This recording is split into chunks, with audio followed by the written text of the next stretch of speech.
J'étais chrétienne comme beaucoup, mais par exemple, je ne connaissais même pas l'Évangile. Un jour, on a offert un évangile à ma cousine qui avait reçu un prix. Parmi d'autres choses, on lui a donné un évangile.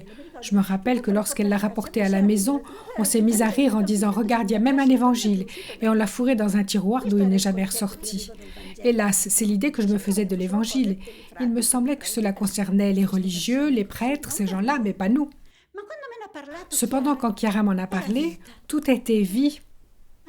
Et alors, aimez vos ennemis. Tout ce que vous avez fait au plus petit, c'est à moi que vous l'avez fait. C'est Jésus qui le dit, et donc il considère que c'est à lui qu'on le fait. Alors tout cela prenait vie, c'était tout autre chose, cela semblait une autre religion, à dire vrai.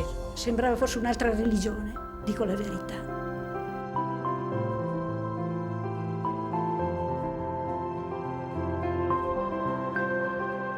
Siccome avevamo imparato ad amare il prossimo, comme nous avions appris à aimer le prochain, et aimer veut dire aimer.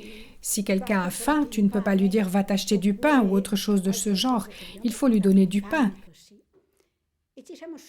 Et avec Chiara, nous avons compris cela tout de suite.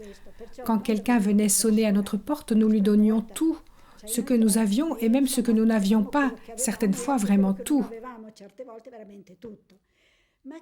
Mais Chiara ne se contentait pas de cela. Elle nous a dit « Oui, nous l'avons fait entre nous, mais à un moment donné, il va falloir aussi que nous communiquions cette façon de faire aux autres personnes que nous avons rencontrées pour qu'elles fassent de même. » Cette fois-là, elle a écrit une lettre. Elle aurait aimé ce jour-là venir elle-même nous en parler, mais sa santé l'en a empêchée. Heureusement, elle a écrit cette lettre et l'a donnée en main propre à Ginetta pour qu'elle la lise. Celle-ci a donc lu la lettre où Chiara disait « Voyez, maintenant il y a ces personnes, et vous les connaissez, ce sont les focolarines, qui donnent vraiment tout. Mais cela ne nous suffit pas, nous devons résoudre le problème du lieu où nous nous trouvons, de notre ville à ce moment-là.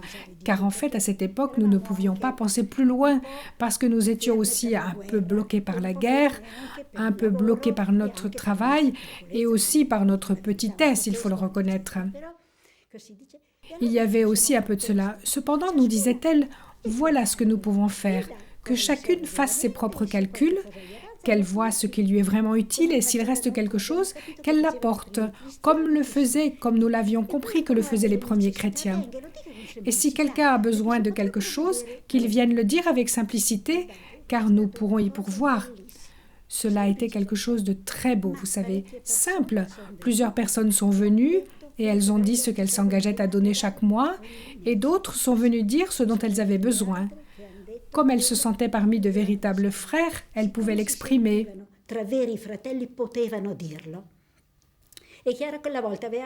Cette fois-là, Chiara m'avait confié une tâche. Toi, tu prends un cahier, écris tout, écris ce que chaque personne donnera chaque mois, et ensuite tu indiqueras si elle l'a vraiment donné, etc. Écris aussi ce que nous devons nous engager à donner pour les autres, car ainsi nous réalisons l'égalité avec tous, nous réalisons vraiment l'unité avec tous pour résoudre ce problème. Il ne doit pas y avoir un riche et un pauvre, un qui mange et l'autre qui souffre de la faim. Je me rappelle qu'à un certain moment, j'avais pris ce cahier et je notais tout cela. Puis j'ai vu arriver Cesira, une petite grand-mère que nous aidions également parce qu'elle vivait avec une retraite misérable. Je lui ai donc fait un beau sourire pour l'encourager à me dire ce dont elle avait vraiment besoin, et voici ce qu'elle m'a dit. « Écoute, tu sais que je vis avec une toute petite retraite. Je le sais, mamie Cesira. On l'appelait mamie pour l'affection que nous avions pour elle. Regarde, dit-elle, si je fais attention, je peux économiser 5 lire. Je te les ai apportées. »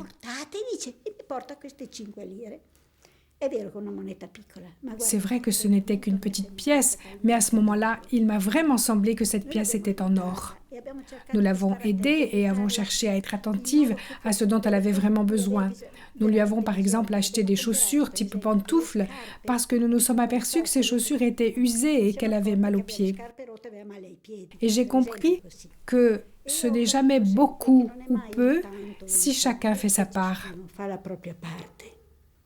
Un ragazzo mi ha domandato, ma Un jour, un garçon m'a demandé, à Perth, en Australie, j'ai l'impression de le voir encore, je me demande ce que je peux faire moi. Que puis-je donner, me dit-il, à mes camarades qui ont tout? Ils ont une assurance pour tout, qu'est-ce que je peux faire moi? Toi, tu t'es donné toi-même, lui ai-je répondu. Si tes camarades ont une difficulté quelconque, parce que je pense qu'ils en auront dans leurs études ou à cause d'une maladie ou autre chose, peut-être peuvent-ils trouver en toi un ami, faire appel à toi. Se sentent-ils vraiment aimés par toi? Il m'a regardé et a compris que finalement, la solution était très simple.